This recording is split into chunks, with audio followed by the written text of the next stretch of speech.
in this Vistadome coach. It's a state-of-art coach manufactured by Integral Coach Factory, Chennai.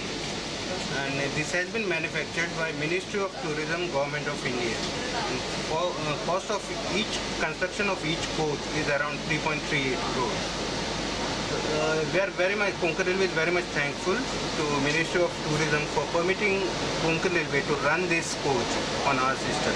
And basically this coach is meant for to boost the tourism industry. See, just like in normal coach, if you sit, you can't enjoy the beauty which you come across along while you're traveling along Konkan Railway track. But here you can stand behind. There's a huge window where you can enjoy the beauty of Konkan. Cost of travel, it would be equivalent to a business class or first class of a Shatabdi Express. That would come somewhere around 2,300 to 2,500 per head. Vistadome कोचांतल्यान railway प्रवासाक दादर ते मडगांव 2,235 रुपया जाल्यार दादर ते थिवी 2,120 रुपया ticket. ह्या प्रयोगाक tourist बरो response दितलो म्हूण कोंकण रेल्वेक आस्त. प्रुडंटा खातीर सावयो डायस.